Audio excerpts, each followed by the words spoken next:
E aí, que bom que você está aqui, bem-vinda. Esse é o seu palco de amanhã e de É, quarta. pois é, já estou me localizando e é interessante aqui esse espaço, gostei, assim, um teatro é sempre um teatro, né, é sempre bom, todos os lugares deveriam ter um Sim, espaço, né, pra gente poder falar sobre cultura, se sim. encontrar e poder refletir um pouco, né, sobre a vida. A gente está muito feliz porque esse teatro, essa biblioteca, ela existe há mais de 150 anos, mas esse modelo parque, ela foi reinaugurada perto da Copa, 2014. Aí o teatro estava todo com uma programação linda, 2014 até 2016, Olimpíada, aí fechou. A gente, quando voltou com o Parque de 10, tinha ficado fechado 2 anos a biblioteca, o teatro não tinha mais cortina, não tinha mais refletores, estava todo...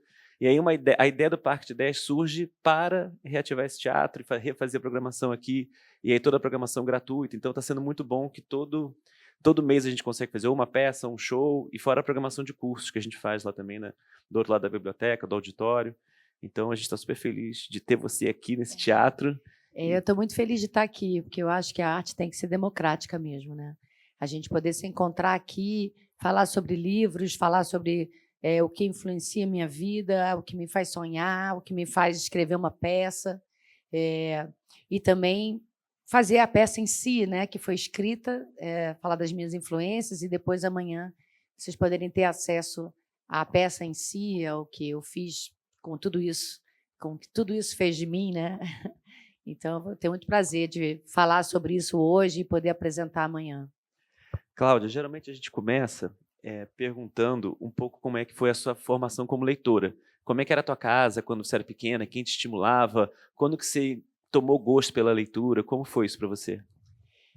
Eu tive um exemplo de uma mãe leitora, acho que isso é muito importante, né.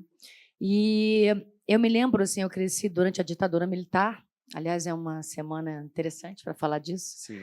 Eu que fui guerrilheira 2 vezes, em Anos Rebeldes e O Que é Esse Companheiro, então eu devo dizer que a vida é no mínimo intrigante, assim, no sentido de que eu cresci vendo minha mãe lendo, assim, O Que é Isso, Companheiro, que eu Sim. acabei, fazendo filme, Os Carbonários e todas os autores que eram ligados a essa questão da ditadura. Minha mãe falava muito sobre isso, sobre esse período difícil, assim, nos anos 70, início de 80. Eu me lembro de criança já ficar com muito medo do que estava acontecendo no Brasil por escutar isso em casa.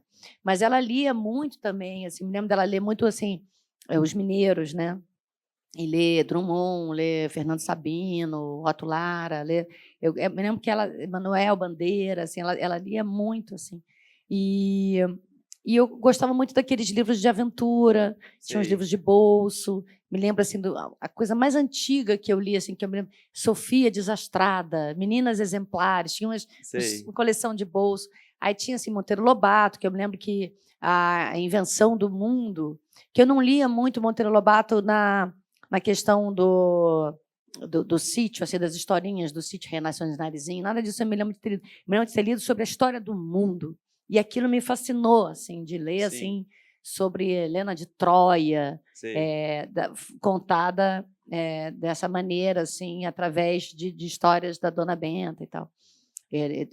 Histórias mitológicas e do mundo mesmo, assim. Eh, e depois eu fui me apaixonando por me lembro muito, assim, do impacto que foi Virgínia, quando a Bia Lessa me chamou para fazer Orlando, eu tinha 18 anos, e foi, assim, minha primeira peça adulta fora do tablado. Então eu já li Virginia Woolf com 18 anos, eu falei: "Opa, existe uma outra coisa".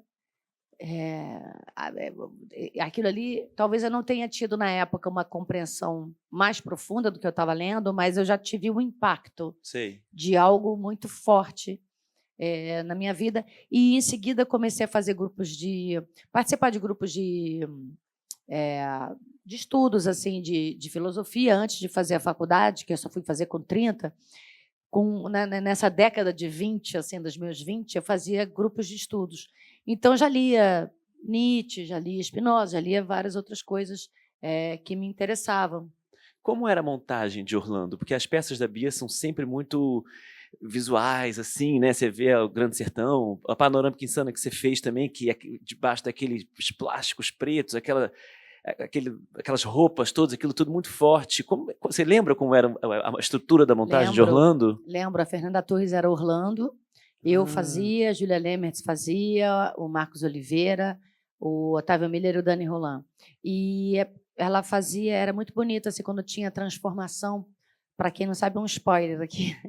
Orlando, Virginia Woolf escreveu na década de 20, se não me engano, é de 1925, talvez, e escreveu uma transição de gênero, que ela não explica nem nada, assim, tipo, não tem uma problemática em cima disso. Por que ela se tornou mulher? Por que Orlando se tornou mulher? Qual é o conflito para se tornar mulher? Nessa questão específica do gênero, tem os conflitos dele existenciais, inerentes a um ser humano, mas não especificamente em ser homem ou mulher. Isso não é uma questão estabelecida ali claramente, a não ser o sofrimento dele realmente amoroso. E, de repente, ele acorda mulher. E ela fazia isso na peça assim, de uma maneira muito bonita, assim, porque a Fernanda Torres ela se propôs a ter um despudor muito interessante nessa época, e nesse trabalho. Então, ela ficava pelada. E aí tinha uma hora, isso era depois de uma chuva de terra. Tinha uma chuva de terra, ela passava por um grande, o Orlando passava por um grande sofrimento, aí chovia terra, e tinha uma grande provação. De repente, daquela lama surgia outra pessoa. Era uma transformação real, assim. Tinha fogo em cena, tinha chuva de água mesmo, de terra, tinha muita coisa, tinha o degelo, que é onde onde o Orlando conhece a Sasha, que é o grande amor, né? Sim. Eram cadeiras de ferro que eram puxadas assim, então o barulho das cadeiras de ferro sendo puxadas dava muito essa ideia do gelo, né? Do degelo, da coisa do rio que volta a ter movimento. Era bem bonito. A Bia Lessa é uma gênia. É gênia, total. E tem uma coisa também da Virginia, da parte moderna dela, de como ela estava à frente do tempo, porque essa peça também é dedicada à Vita, né, que é uma mulher que ela foi apaixonada por 6 anos, e aí depois nos diários dela, estava lendo aqui nos diários, ela dizendo para a Vita, olha, pode ser que descubram que Orlando é Vita. E é curioso, porque ela bota uma cena, né, de amor gay entre 2 mulheres e uma transição de gênero nos anos 20, então é realmente muito moderna para a época. É impressionante, né? Muito. E ela foi casada há muito tempo com o Leonard, mas, ao mesmo tempo, tinha muita atração por mulheres, e Vita é o caso mais conhecido mesmo. Sim. Eu separei um trechinho aqui, que é justamente o trecho da transição, que aí eu ia te propor, se você topa ler. Não trouxe óculos, mas o óculos ainda é uma coisa recente na minha vida. Vamos ver se eu Tá boa a luz para você? Tá rolando? Tá, porque eu tô... Qual é a parte que começa mesmo? Essa aqui, do som das trombetas. Isso. Que aí vai até... Quer tirar o papel? Facilita.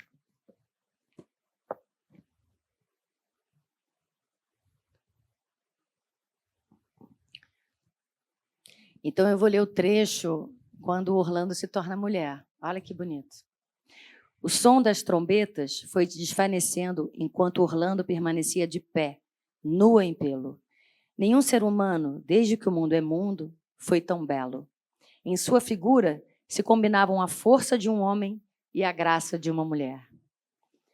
As trombetas de prata prolongaram a nota final, como se relutantes em abandonar aquela encantadora visão despertada por seu toque clamoroso, e a castidade, a pureza e a modesta, sem dúvida, inspiradas pela curiosidade, espiaram pela porta e jogaram na direção da figura despida algo que servisse para cobri-la, mas que, infelizmente, caiu a alguns centímetros de distância. Orlando se olhou de cima a baixo, num longo espelho sem mostrar nenhum sinal de inquietação, e caminhou, presumivelmente, para o banho. Podemos nos beneficiar desta pausa na narrativa para fazer alguns comentários. Orlando havia se transformado em mulher, isso é inegável. Mas em todos os demais aspectos, continuava a ser precisamente como era antes. A mudança de sexo, embora viesse a alterar o futuro deles, Nada fizera para lhes mudar a identidade. Seus rostos permaneceram, como provam os retratos, praticamente os mesmos. A memória dele, mas daqui em diante, para obedecer às convenções, devemos dizer sua e não seu, ela e não ele. Ou seja, a memória dela percorria todos os eventos do passado sem encontrar o menor obstáculo. Talvez houvesse uma ligeira nebulosidade, como se algumas gotas negras tivessem caído no límpido poço da memória. Certas coisas haviam ficado um pouco turvas, mas isso era tudo. A mudança parecia ter ocorrido de forma indolor e completa, não causando nenhuma surpresa a Orlando. Muitas pessoas, levando isso em conta e considerando que tal mudança de sexo é contrária à natureza, fizeram ingentes esforços para provar que Orlando sempre fora mulher e que Orlando, naquele momento, era homem.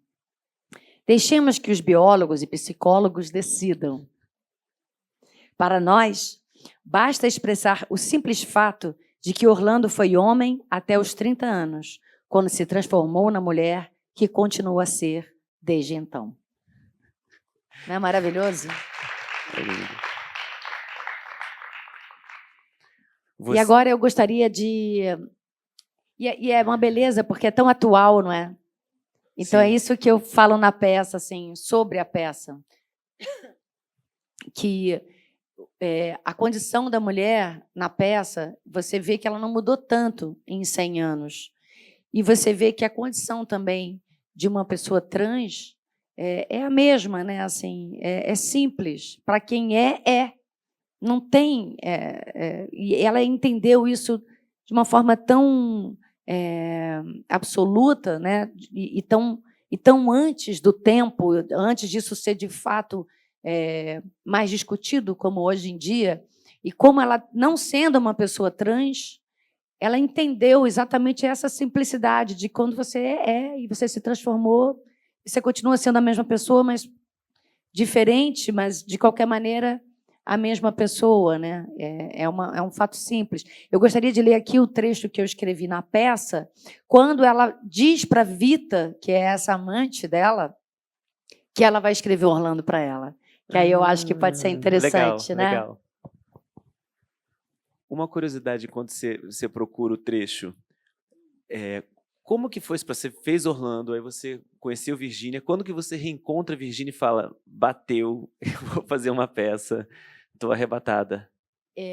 Porque eu estava querendo escrever já, e aí eu escrevi Valentins com a Flávia Lins e Silva, que é uma autora de Detetives do Prédio Azul, e tem uma longa obra infantil, né, de Pilar, uma personagem que tem vários livros.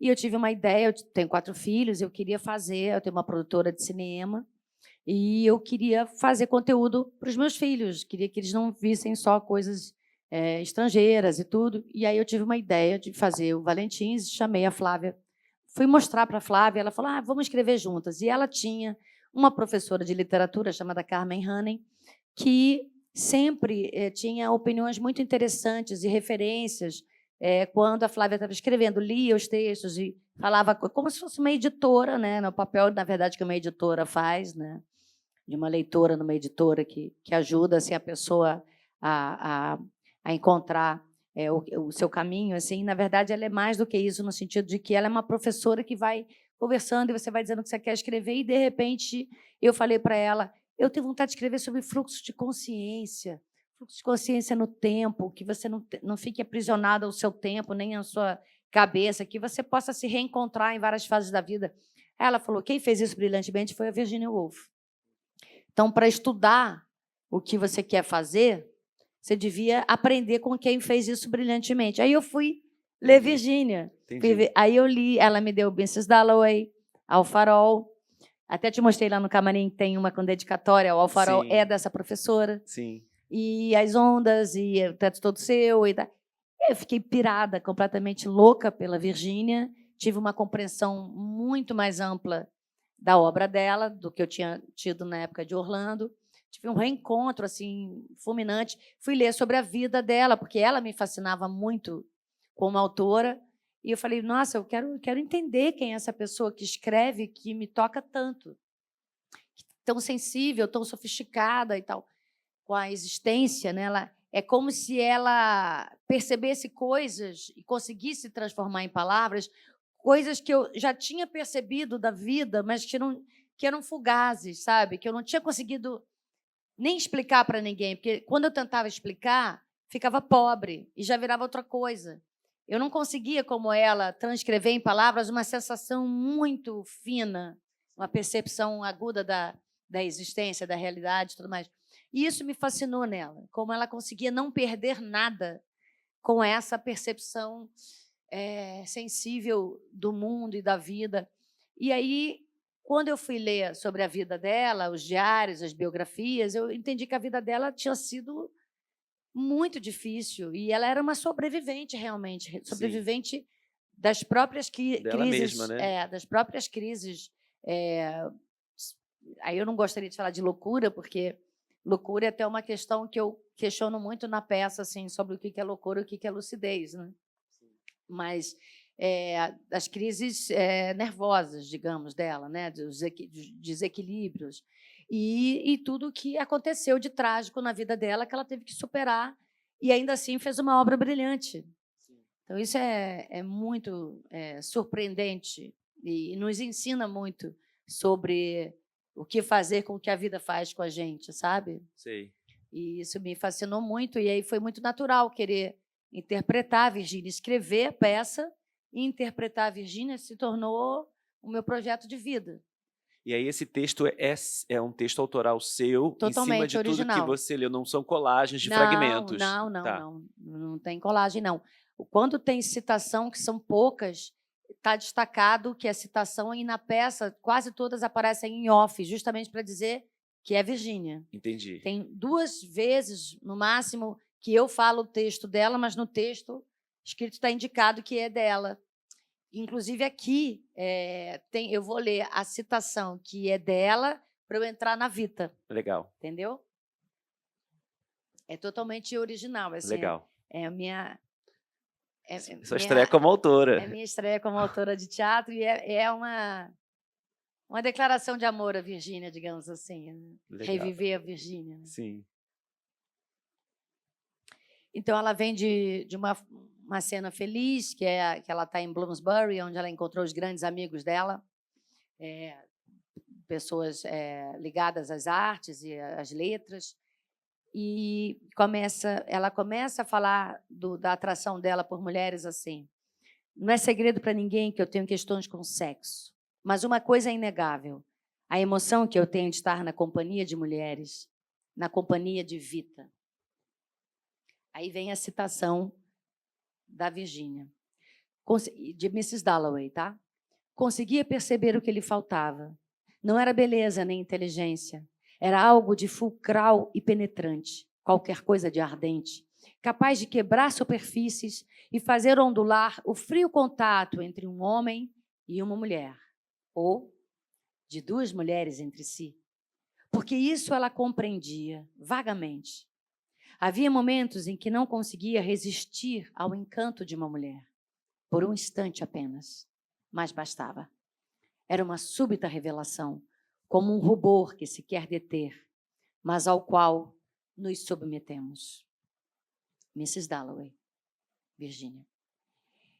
Imagine uma história inspirada em você, Vita, Orlando, e tudo seria sobre você. Os desejos da sua carne, os mistérios da sua mente. Sim, porque coração você não tem nenhum. Vita. Meu Deus, Virgínia, se alguma vez eu estive emocionada e aterrorizada, foi com a perspectiva de ser Orlando. Que divertido. Vai em frente.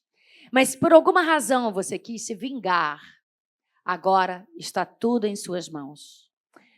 Mas já que você vai me dissecar, me despedaçar e me oferecer em banquete, você deve ao menos dedicar isso à sua vítima.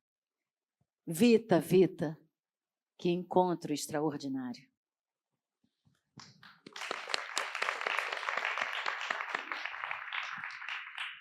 Eu fico curioso com o seu processo para absorver toda essa Virgínia, entrar no universo dela e transformar isso num texto seu. Eu vi que que o Amir dirigiu, né, e que você fazia processos de improvisação para depois transcrever o que você improvisou e ir criando o seu texto autoral, né? É isso também, não foi só isso, né? Eu escrevi, como eu tinha lido muito, tanto a obra quanto a vida e tudo, eu fiquei com muito conteúdo em mim. E quando eu sentava para escrever no escritório, assim, de uma maneira mais formal, ela é tão sofisticada na linguagem dela que atrapalhava o meu fluxo de escrita, a minha exigência literária, assim, a minha exigência de estilo, sabe? De ter que encontrar uma palavra não tão comum, de ter que fazer uma construção que tivesse um pouco a altura para falar sobre, não a altura dela como autora jamais, mas a altura de falar sobre ela, né? Não poderia Sim. ser. Então eu vi que isso me cortava um pouco o fluxo. E aí eu comecei a improvisar para mim mesma. Ligava a câmera do celular e me soltava. E falava tudo o que estava dentro de mim, porque aquele conteúdo todo estava dentro de mim. Tudo que eu tinha lido. E era interessante, porque na improvisação eu acabei deixando sair o que de fato tinha me batido mais, assim, o que tinha me afetado mais de tudo que eu tinha lido.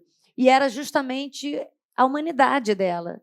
Era essa pessoa afetada entre uma extrema lucidez, um excesso, assim, uma hipersensibilidade do mundo, uma captação muito sensível de tudo, assim, e, ao mesmo tempo, ela não dava conta dessa hipersensibilidade. Isso levava ela para um lugar de desequilíbrio, né? Essa linha tênue entre lucidez e loucura, né? Sim.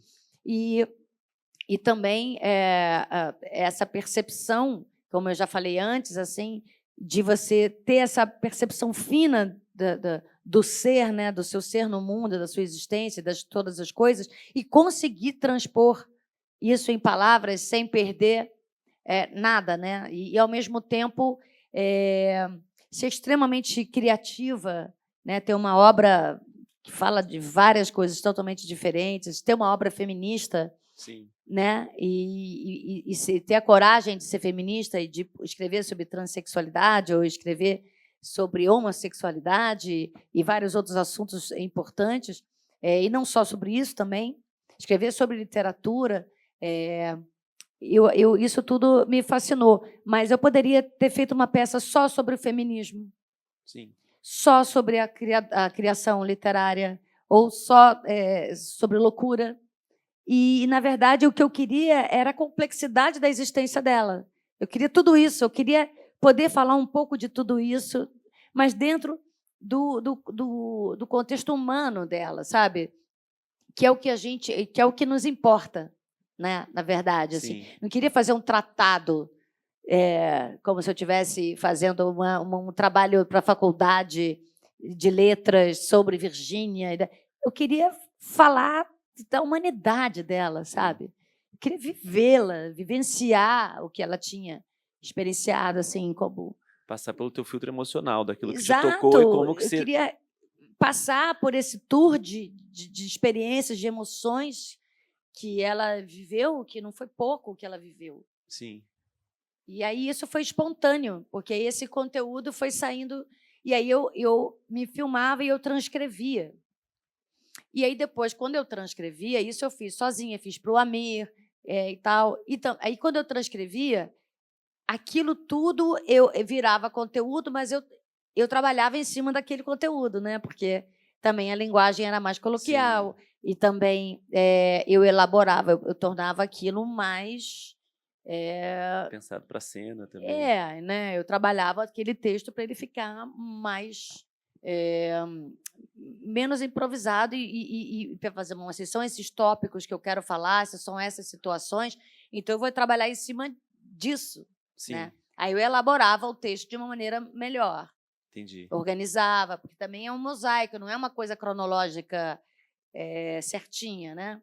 É fluxo de consciência, isso aqui é interessante. A gente está aqui, por exemplo, você está aqui, você está prestando atenção, mas daqui a pouco você está pensando que você tem que pegar o seu transporte para ir para casa, até que horas vai durar. E você não quer se distrair daqui, mas, ao mesmo tempo, você não controla o seu fluxo de consciência, né? Você fala, bom, eu estou com fome, será que ali no Saara tem um pastel? O cara do pastel foi embora. Tudo isso está passando pela sua cabeça, né?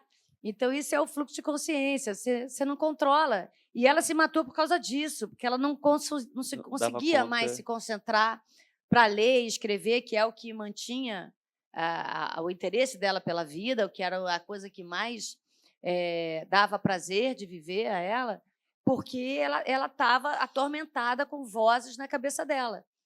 Então, ela se matou com pedras nos bolsos, entrou num rio e se matou, porque não conseguia mais aguentar essas vozes na cabeça dela. Porque enquanto a gente está pensando no pastel, pensando que horas vai acabar, e não sei o quê, que interessante a Virgínia, tarará, não sei o quê, conheço uma pessoa trans, né? Você é assaltada por várias coisas. Até aí tudo bem, né? Mas se isso se torna uma coisa exasperante... Não, e os fantasmas, né? De mãe, de perda de mãe, de Exato, irmã, aí vai também... E as vozes te atormentando, que você não tem, que o seu tempo passou, que você não tem mais talento, que você já foi ultrapassada, que você já não faz mais sucesso, que você não tem mais inspiração.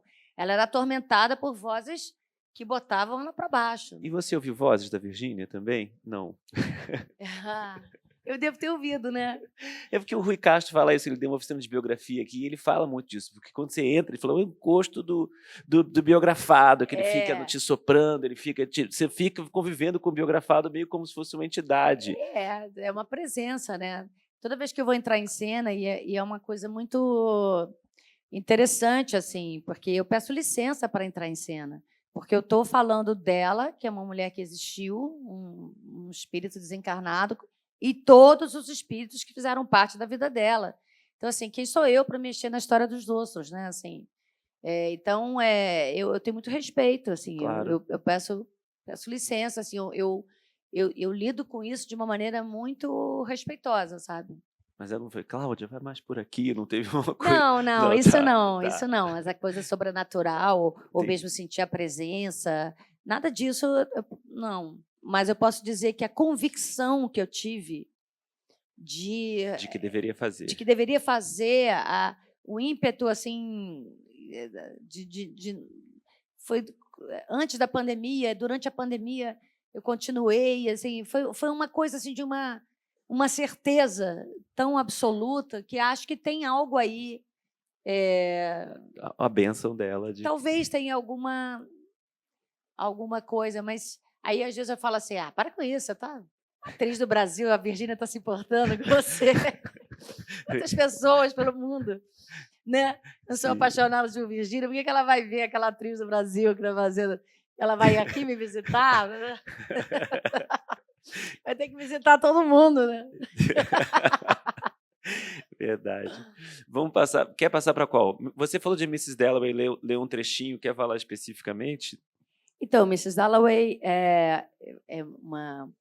o primeiro livro que eu li da Virgínia, assim, né, dessa retomada, e se passa durante um dia na vida de uma mulher, a Clarissa Dalloway, e que é muito interessante, porque ela, logo no início do livro, ela abre uma janela, ela sente um cheiro do campo, um cheiro proustiano, né, aquela coisa que te leva rapidamente para o passado, para uma situação, e ela lembra de quando ela era adolescente, que ela namorava um rapaz chamado Peter, e ela lembra de quem ela era quando ela namorava esse Peter e tal. E aí ela começa a questionar um pouco, assim, o que será que ele acharia? Porque ela se tornou uma mulher burguesa com um homem, ela vai dar uma festa, então é um dia inteiro que se passa ao longo desse dia, dessa mulher que vai dar uma festa, e que a preocupação dela é simplesmente dar uma festa,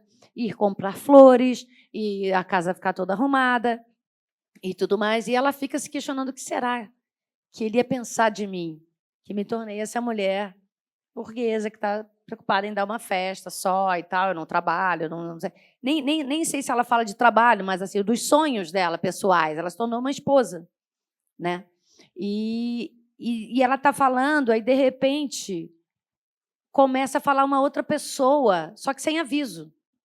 E essa foi a grande inovação da literatura dela, que é trocar o narrador sem aviso, que é trocar o fluxo de consciência sem aviso. De repente, começa a falar uma outra pessoa, eu falei, ué, mas espera aí, mas não é a Clarissa mais que está falando. Aí eu percebi que quem estava falando era o ex-namorado dela, o Peter, que estava num trem chegando a Londres e estava pensando em visitá-la. Eu falei, olha, trocou. Agora é ele que está falando. Aí depois ela começou a falar, aí depois ele chegou na casa dela, e aí a impressão de um com o outro, os dois se medindo, o que o tempo fez com cada um. É muito interessante, sabe? Muito interessante, porque não só por essa engenhosidade literária, né, de trocar o narrador sem aviso, de manter o leitor assim muito atento sobre a troca do narrador, como também entra muito na subjetividade dos personagens, sabe? Sim. Acho que isso ela faz brilhantemente. Tanto é que o meu livro preferido dela é As Ondas, porque ele é todo subjetivo, não tem diálogo. É um grupo de amigos da infância à morte, e esse grupo de amigos você vai acompanhando o crescimento e a convivência deles só pelos pensamentos. Então, assim, é a menina que é sedutora, o que ela pensa, o que a que não é sedutora e tem um pouco de competição com a sedutora pensa, mas é amiga dela, ao mesmo tempo compete. É um menino que guarda para si, não tem coragem de dizer para ninguém que gosta amorosamente de outro menino. Então, assim, é um grupo, e eles vão crescendo, e o que a vida vai fazendo deles, e como eles vão amadurecendo, se reencontrando de tempos em tempos. Mas o bonito de tudo, que eu acho esplêndido, assim, primeiro que ela faz uma analogia com as fases da vida, com as fases do sol durante um dia. Então, assim, o nascer do sol, a infância, aí a adolescência, sol a pina, juventude, né? Aquele auge e tal, isso aqui.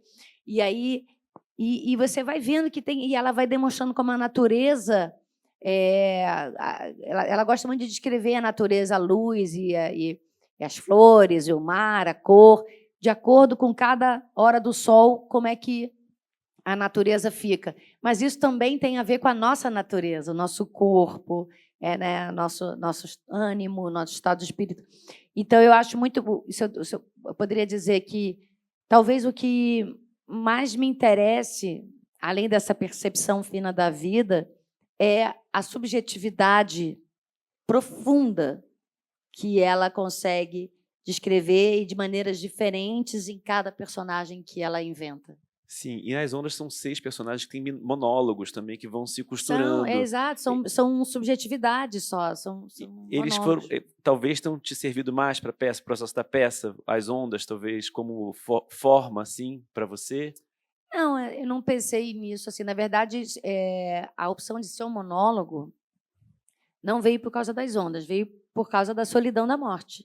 Sim. Porque eu nunca quis fazer um monólogo. Eu sempre achei muito divertido ter atores em cena e poder estar aqui contracenando com você, tem a plateia, mas a nossa relação aqui é diferente. A gente tem uma cumplicidade aqui, né? E se algo dá errado, ou se a gente tem um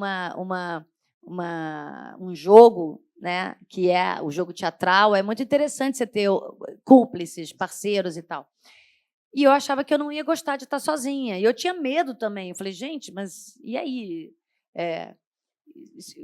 Se não der certo, tá, vou estar sozinha em cena, vou escrever meu primeiro texto e fazer sozinha. Era muita... Sim, bancou era muito, exatamente, era muito risco ao mesmo tempo.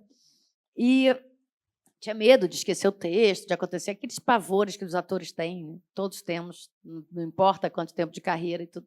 E aí, depois eu pensei, deixa de ser covarde, porque se você quiser fazer exatamente o que tem que ser feito, você está começando a peça no momento que ela está embaixo d'água, sozinha, se matando. Então, é um momento solitário. Isso tem que ser o monólogo. E as vozes que estão na cabeça dela não podem, tipo, eu não posso... O marido está na cabeça dela, entrou uma fala do marido e tal... Eu não posso botar um ator entrando em cena para fazer uma voz que está dentro da cabeça dela. Sim. É tudo na cabeça dela.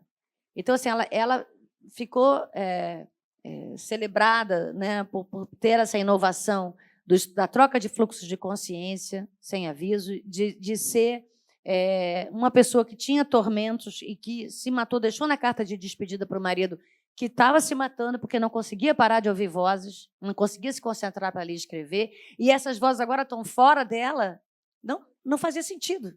Sim, tinha que Então, acabar. a dramaturgia se impôs a qualquer outro tipo de receio. Entendi. Você estava falando do Mrs. Dalloway, e é curioso essa coisa de passar em um dia só em Londres, porque o Joyce tinha feito, né, o Ulisses, que se passa em um dia só em Dublin. E ela tinha, a família dela tinha uma editora, né? Ela tinha lido e não tinha gostado do Ulisses. E acho que é um pouco a resposta dela também ao Ulisses ou Mrs. Dalloway. E é curioso porque as críticas, ela não é bem recebida, né? Hoje em dia tem uma consagração, né, da obra dela, mas não é uma obra que ela é bem criticada, ela passa por percalços.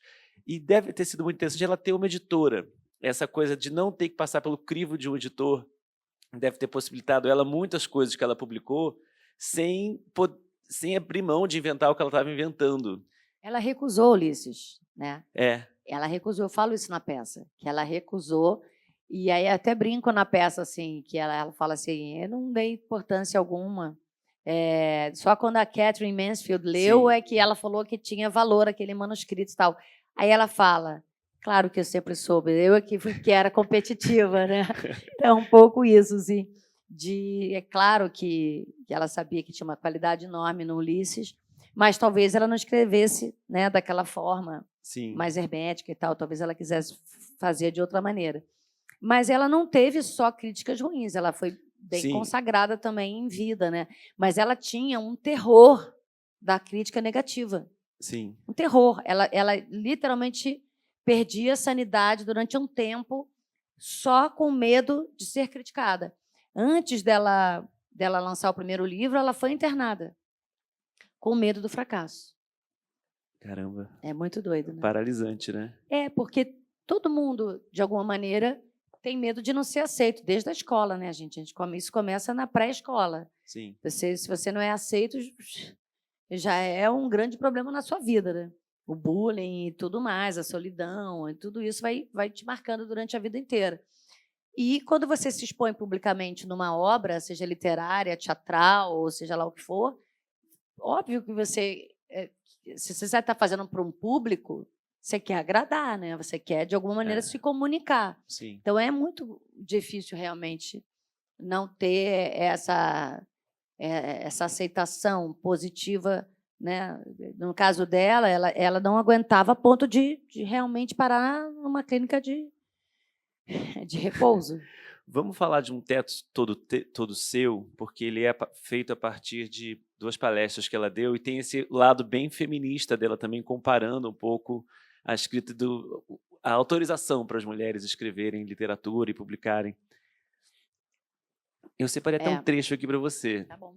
Se você quiser falar dele, ler. O Teto Todo Seu são palestras que ela fez numa universidade e que ela também dava aula durante um período para operárias. Ela tinha muita preocupação com essa questão. Ela apoiou o movimento sufragista, né, do voto das mulheres e tudo.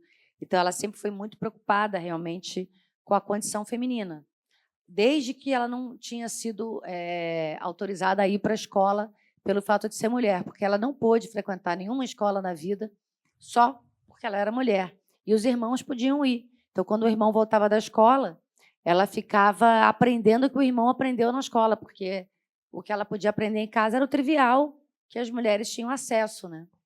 Então, isso é muito forte também na peça. Isso foi uma das coisas também que ficaram muito fortes em mim, assim, do que eu li dela, que era essa defesa da igualdade feminina, de você poder ter acesso ao conhecimento. E por que você não pode ter acesso? Ela, já grande, ela foi moça, expulsa impedida de entrar numa biblioteca de Cambridge ou de Oxford, acho que foi Cambridge, só porque ela era mulher. Ela não podia sequer entrar na biblioteca. Então, assim, é muito, muito forte isso, assim, para ela. E Então, a obra dela é permeada por isso, né? Por essa defesa das mulheres, né? Porque é um enigma perene a razão pela qual nenhuma mulher jamais escreveu qualquer palavra de uma literatura extraordinária, quando todo homem, ao que parece, é capaz de uma canção ou de um soneto. Quais eram as condições em que as mulheres viviam? Perguntei a mim mesma. A ficção, quer dizer, o trabalho imaginativo, nunca é como uma pedra no chão, como na ciência.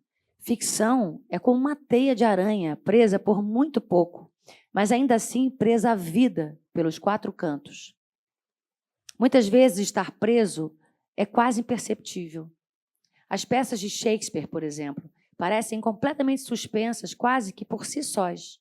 Mas quando a teia é puxada meio de lado, enganchada pela borda, rasgada na metade, é que se lembra que elas não são tecidas em pleno ar por criaturas incorpóreas. Essas telas são o resultado do sofrimento de seres humanos e estão inteiramente presas a coisas materiais, como saúde, dinheiro e a casa onde se mora.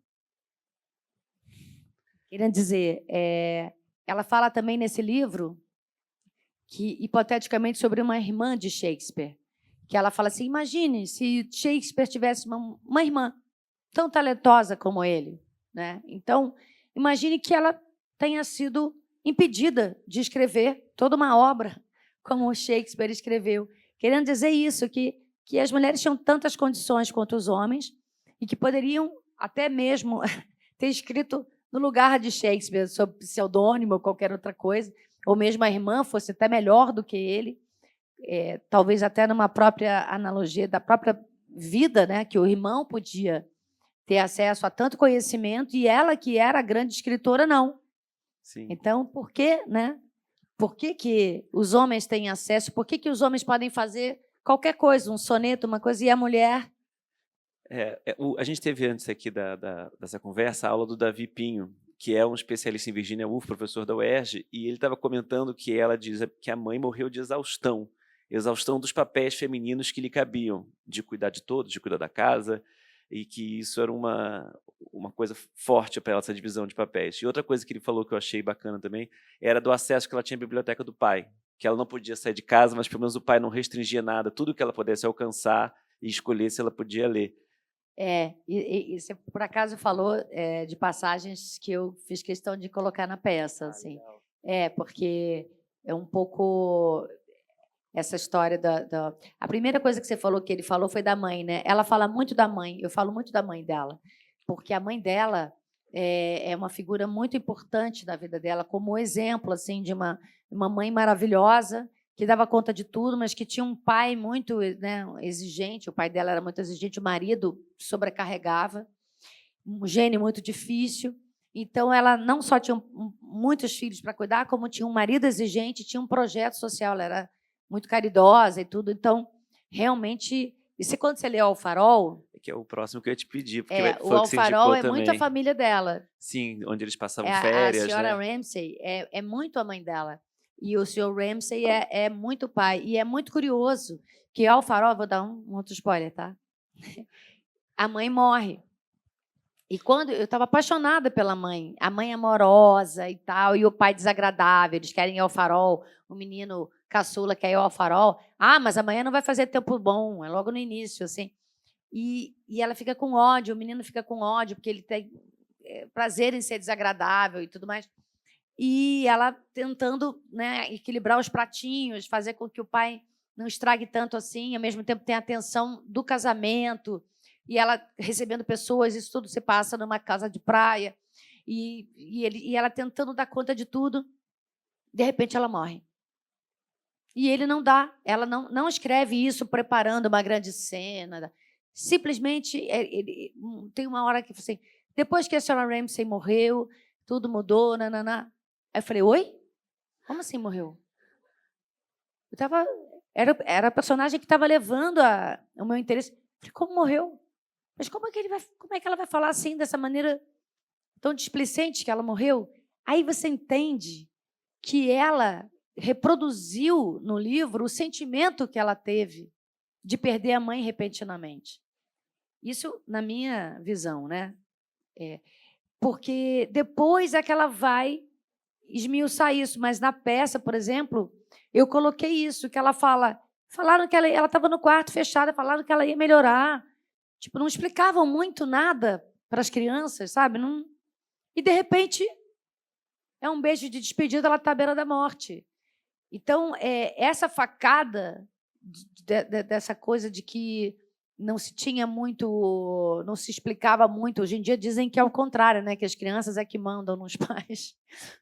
Mas antigamente, assim, ela nem era criança, ela tinha 13 anos, mas na época ainda era mais criança do que uma criança de hoje em dia, de 13 anos, né? A pré-adolescente, adolescente.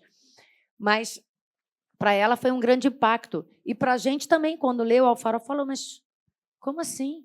E você vê exatamente essa importância da mãe. Ela fala que ela só conseguiu parar de ouvir a voz da mãe, de sentir a presença da mãe, de ser atormentada pela dor da ausência da mãe, quando ela escreveu esse livro. E foi quase que uma psicografia, assim, que ela estava andando na rua, de repente ela falou, chegou em casa e foi escrevendo, que foi uma coisa, uma catarse mesmo, que ela fez de pai, mãe e a família, e essa época que foi muito feliz na vida dela, na infância, quando eles iam lá para Cornualha e tal, que é Saint-Yves, que é esse lugar onde tinha esse farol. Sim. E tudo isso é muito autobiográfico, assim, claro que mudando, obviamente, colocando como ficção, mas tem muito a ver, isso eu vi também em biografias e tudo mais, tem muito a ver com a própria vida dela. Então, na peça, coloco muito também essa importância da mãe e como a saída da vida dela, tendo sido impedida de frequentar a escola, foi ler a grande vingança dela contra os homens é ler a biblioteca toda do pai e ficar mais inteligente do que qualquer homem. E conquistar o pai, Sim. que era uma figura distante, né, uma figura difícil e tal, e ter uma cumplicidade com o pai, tendo essa... Pelo intelecto, né? Pelo jogo exatamente, intelectual. de poder falar sobre as obras, né, de ter acesso às obras e depois poder comentar com o pai as obras e poder mostrar todo o alcance intelectual que ela tinha, né, e toda a surpresa do pai em perceber que, apesar de ser mulher, ela era inteligente. Cláudia, a gente passou por 5 livros da Virgínia que você recomendou. Antes da gente passar para o próximo autor, eu queria te perguntar uma coisa. Quando acaba a peça, o que é a reação que mais vai até você? As pessoas chegam a você e dizem o quê depois de conhecer essa personagem? Olha, a peça ela tem alguns gatilhos para as pessoas, né? Ela sofre abusos. Então, assim, tem pessoas que já vieram falar solução de abuso. Tem essa questão mesmo da escrita, né? Muita gente ligada a letras e que gosta de ler e de escrever e tudo mais, tem uma ligação especial com literatura, a coisa da saúde mental. Então, assim, são vários aspectos, a coisa feminista, toca muito as mulheres. Então, assim, acho que tem vários aspectos assim diferentes que as pessoas se identificam. Legal. Vamos passar para o Rubem Fonseca? Vamos. Eba. Rubem Fonseca, meu sogro. Pois é, é um ponto de vista íntimo, e ele era tão reservado, né? E eu falei, que bom que a gente vai poder conversar sobre o Rubem com quem conheceu. Você escolheu 3 livros, e eu queria te perguntar o seguinte, você lia e tinha essa intimidade de ligar, perguntar, acabei de ler esse conto, o que você pensou? Era uma troca desse tipo? Como era a troca com ele? Era assim, quando eu comecei a namorar o Zé Henrique, filho dele, eu só tinha lido Agosto. E que é um dos livros que eu escolhi, que é um livro sobre o Getúlio, né? Já teve até uma minissérie da Globo, Agosto, muita gente já conhece, que é exatamente sobre a última, dos últimos, não sei, as últimas semanas, eu não sei exatamente o tempo que é, mas são o último período, né, de vida do Getúlio, já numa crise muito grande que acaba com ele cometendo suicídio. E um romance histórico, assim, né? Sim. Mas depois eu comecei a ler a obra toda dele. Eu falei, bom, é o mínimo que eu posso fazer, é ler a obra dele. E eu recomendo muito esse livro, Contos Reunidos, porque ele foi um grande contista, um grande contista, um dos maiores brasileiros, né? Assim. E esse Contos Reunidos aqui, realmente você consegue ter uma abrangência assim da excelência dele, assim, da habilidade que ele tinha ao escrever contos, né? Porque você tem contos que são violentos, que ele foi muito inovador nessa questão da literatura urbana, né? Assim, tinha assim, Jorge Amado falava muito da Bahia, tinha, né, assim, a Guimarães Rosa, né, tinha sempre uma coisa ligada a uma região e tal, ao campo e tudo mais. Mas o Rubem Fonseca veio falar da cidade e de uma forma meio premonitória, que é como se ele tivesse já antevendo essa explosão de violência que aconteceu depois, que a gente vê hoje em dia, né, dessa cidade, não essa cidade, mas o mundo inteiro, mas principalmente falando do Brasil, falando do Rio de Janeiro especificamente, dessa explosão dessa cisão que tem, né, da sociedade, que você vê em várias camadas hoje em dia, né? E foi censurado, né? Feliz Ano Novo, assim, uma coisa, e tem características muito fortes da obra dele, né? Tem o erotismo também, a forma como ele tem um encantamento pelas mulheres e o encontro amoroso, além dessa questão da violência urbana. E ele tem uma coisa muito interessante, que também é essa questão da preocupação social, assim, né? Dele ter uma visão assim muito aguda sobre não só os mais desvalidos, assim, né? De falar sobre o aspecto invertido, assim, falar da pessoa que está mais ferrada na sociedade, mais por baixo, e ao mesmo tempo a crueldade disso, né, assim, de que existe nisso, assim, dessa desigualdade, assim, e também eu poderia falar, porque são tantos contos diferentes, assim, né? Você tem desde da doença da sociedade mesmo, o cara que se ocupa de atropelar pessoas, o prazer dele é atropelar pessoas, né? Desde a arte de andar pelas ruas do Rio de Janeiro, que é ele andando aqui nessa região, né? Que é o prazer de um andarilho andando pelo Rio de Janeiro. Você tem das coisas mais interessantes até as coisas mais cruéis, assim. E eu acho que os contos eu indicaria o Agosto por ter uma importância muito importância histórica, né? Mas assim, todos os livros dele, eu gosto muito de José, que é um livro que é sobre, que eram coisas que ele escrevia assim já mais velho, assim, que ele escrevia quase como se ele estivesse escrevendo pequenas pílulas sobre a vida dele antes de se tornar escritor. E depois fizeram uma compilação e virou um livro quase que sobre uma autobiografia da juventude, assim. Sei. Claro que não fiel, não é tido uma autobiografia, mas tem muito ali da vida dele. Ele morreu em 2020, né? Abril de 2020. Você No chegou a início da trocar com pandemia. ele sobre escrita, assim, sobre o seu desejo de ser escritora? Como é que era isso? Sim, eu brincava com ele muito assim de que todo mundo que queria conquistar uma menina na adolescência falava que escrevia. Então eu falava assim, fala sério, você começou a escrever para conquistar alguma menina? Eu falei, eu escrevo. Porque eu falei assim, comigo era assim, o cara queria ser sensível, eu trazia logo uma poesia, não, eu escrevo, vinha logo com uma pinta de romântico, de assim, romântico, de sensível. sensível e tudo mais, uma carta, não sei o quê. A gente ria muito sobre essa coisa, eu escrevo, virou um bordão.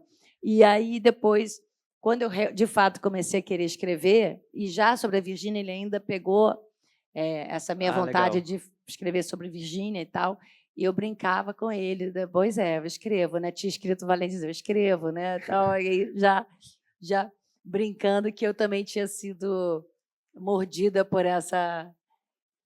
enfim, por esse charmezinho de falar que escreve e tal.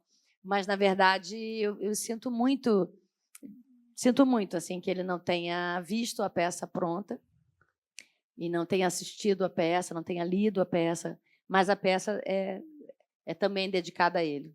Legal. Como era ele como avô? Ele era um Muito avô que amoroso. é nessa coisa da literatura também, de contar histórias, ou de existia também esse tipo de troca?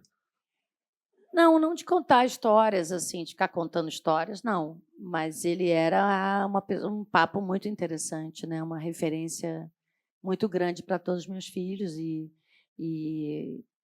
enfim, todos têm muito orgulho dele. Eram pequenos, assim, para ele também poder ler a literatura dele, né? Sim. E ter essa troca.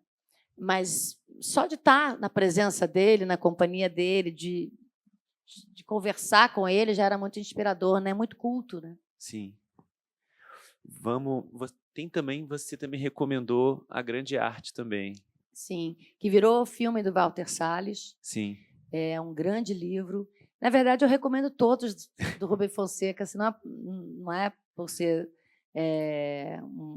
da minha família, uma pessoa fundamental na minha vida. É porque ele é realmente um dos maiores autores brasileiros, assim, na minha opinião. Vamos passar para Krenak, Pode ser? Futuro Ancestral. Quando você estudou filosofia na PUC, já se lia, por exemplo, Krenak, um filósofo originário? Tinha isso ou era mais filosofia clássica? Não se chegava a isso na PUC? Não se falou nisso. Na verdade, na PUC, eu estudei muito a história da filosofia antiga, né? Os pré-socráticos, Sócrates, Platão, Aristóteles, aí depois você vai para a filosofia medieval, né? Santo Agostinho, não sei o quê, você vai moderna, Descartes, Kant, não sei o quê. Então, a gente foi muito na... E aí, assim, tinha umas matérias mais livres, que você poderia, tópicos especiais, por exemplo. Eu sempre escolhia Nietzsche, Hannah Arendt, sempre autores que me interessavam mais. E Platão, porque apesar de não concordar tanto assim, com a visão do Platão em muitas coisas, eu acho que a literatura do Platão é muito rica. Eu gosto muito, inclusive, quando ele fala do amor, eu gosto muito. Você lê o Banquete, você lê o Fedro, Sim. É muito interessante, né? Assim, como literatura mesmo, assim, como jogo de pensamento, de você pensar por várias perspectivas, né?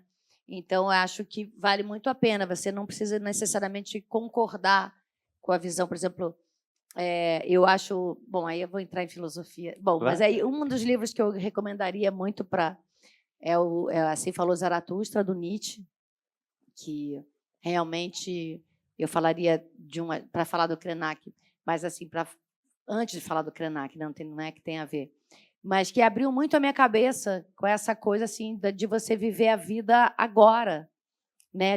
Ele faz uma coisa muito impressionante, que é falar: Deus está morto. Eu falei: meu Deus, Deus está morto. E não é que eu seja religiosa e não sou, mas eu achei forte ele falar isso.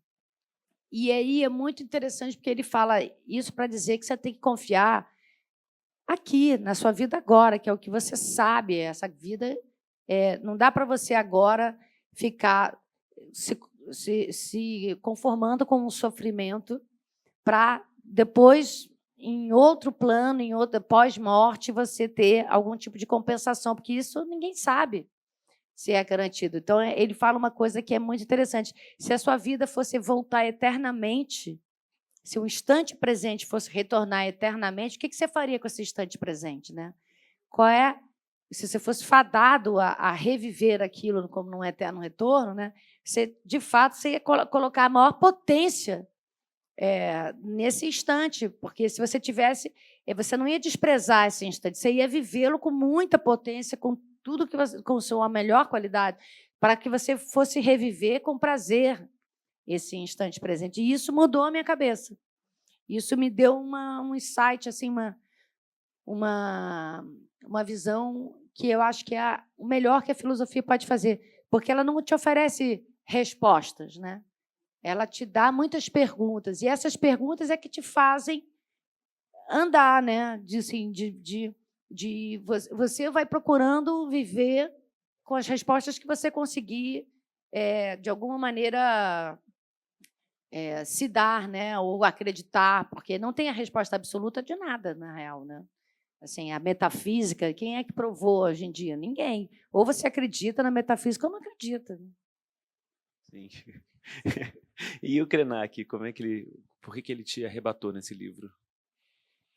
Então, primeiro eu li o da Eliane Tá. Brum, que mudou também a minha cabeça agora. Eu fiquei um tempo lendo. Esse livro é um livro muito difícil, assim, no sentido de que ela fala realmente do que está acontecendo assim na Amazônia, né? Das pessoas quando fizeram Belo Monte, né? Realmente eles mataram parte do Rio Xingu e todas as pessoas que moravam, tanto indígenas, quilombolas, ribeirinhas, não sei o quê, foram desalojados e foram transformados em pobres. Eles não eram pobres, eles eram indígenas, quilombolas, ribeirinhas que tinham a caça, a pesca, a sua própria agricultura ali, tinha uma floresta, eles eram ricos. Né? Isso é que é bonito, você mudar a perspectiva. Eles eram ricos, eles tinham uma vida rica. Sim. E, de acordo com... Depois que eles foram desalojados, que queimaram, inundaram a vida, a história deles, eles foram transformados em pobres, que passaram fome em lugares, em periferias, em lugares que eles não escolheram para viver. Pessoas mortas em vida, pessoas sem alma, sem brilho no olhar. Sabe? Isso tudo me tocou muito profundamente. E me tocou, antes dela entrar nesse assunto, e entrar não só nesse assunto, como toda a questão amazônica, né, do que está acontecendo, a própria experiência dela. De mudança para lá. Porque ela falou, logo no início do livro, ela fala uma coisa muito interessante, que é assim, eu comecei a ir para a Amazônia para fazer reportagens e tal, denúncias e coisas assim. Quando eu voltava, ela é do Sul, mas ela morava em São Paulo. Quando eu voltava para o meu apartamento de classe média em São Paulo, eu não cabia mais ali, porque ela tinha uma... Como é que eu posso... Isso é uma coisa muito filosófica também, né? Ela tinha uma sensação na floresta que ela era parte da floresta, que a gente não é separado da natureza. E aí ela fala uma coisa muito interessante, que a gente, ser humano, né? Não eu e você, pelo amor de Deus, mas que as pessoas estão usando a natureza como se a natureza tivesse que servi-las no seu consumo. Sim. E que, na real, tudo é uma coisa só. Você faz parte da natureza, então você não pode acabar com a natureza ou usar a natureza a seu favor. Você faz parte disso. E que ela teve um entendimento tão profundo de que ela era parte daquele todo que ela perdeu a forma. Então, a forma dela já não pertencia a um apartamento, que ela tinha que estar lá em Altamira, na Amazônia, porque ela tinha uma expansão, uma noção de expansão do corpo, né? Do corpo, para ser parte daquilo tudo. Ela fala que quem chega na Amazônia acha que é malária, mas não é. É o corpo, a pessoa se acostumando que ela, na cidade, usa 10% do corpo. E os sentidos, a potência Exatamente. do corpo, o tesão do corpo, aquilo é uma expansão também, né? Exatamente. Exatamente. E isso me tocou profundamente, assim, essa percepção dela e de que lá é o centro do mundo, que lá não existia nenhum outro lugar mais importante para estar do que ali.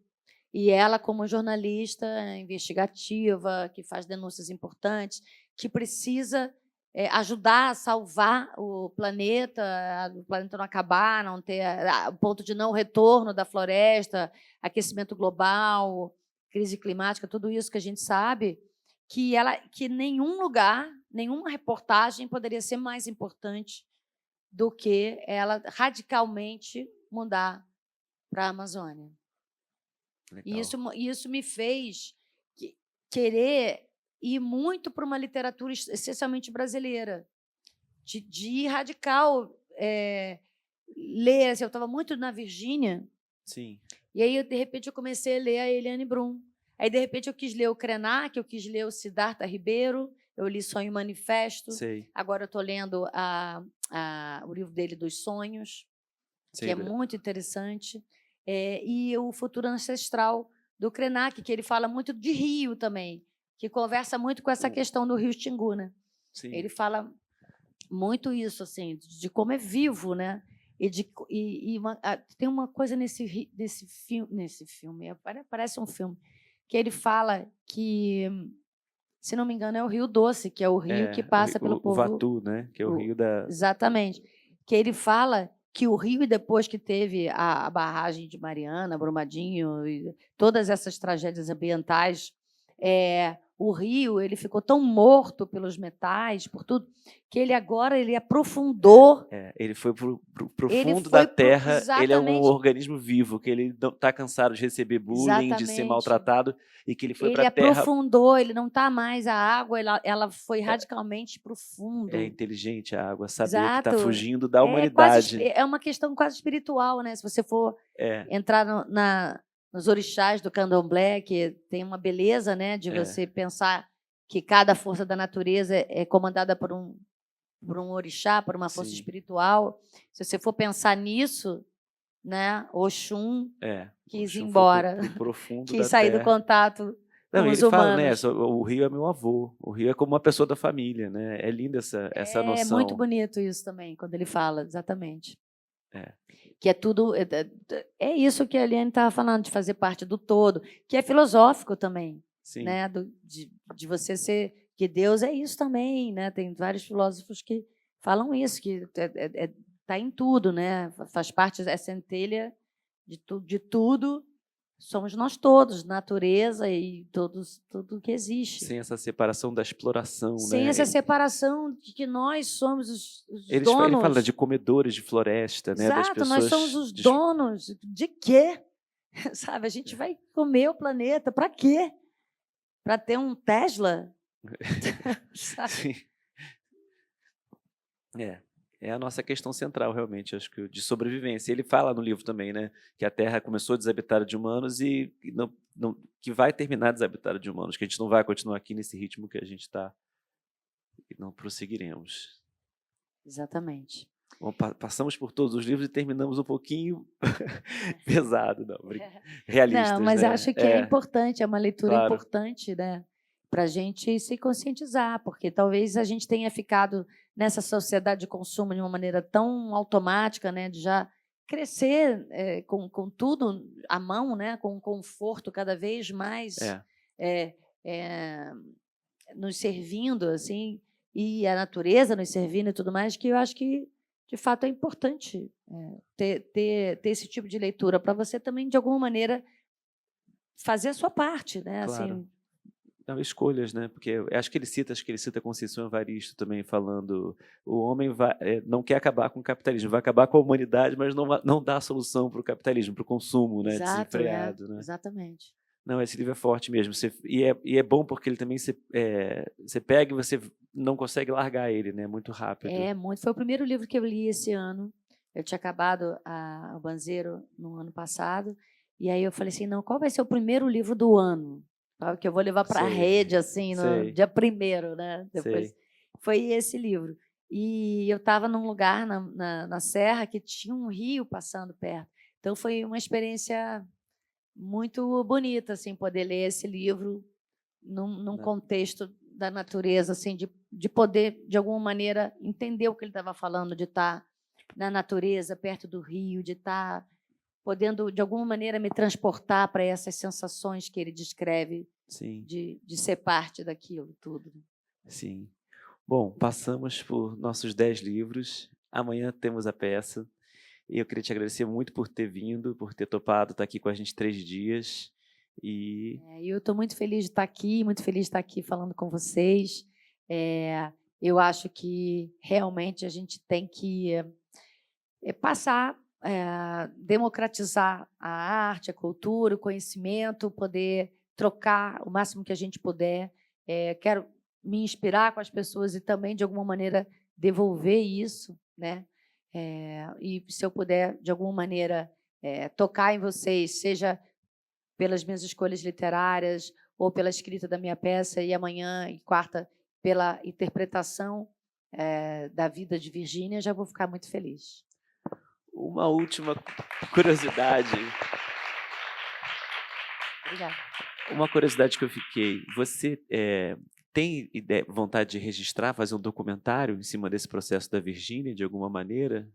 E eu eu já tenho alguma coisa filmada, porque eu fui atrás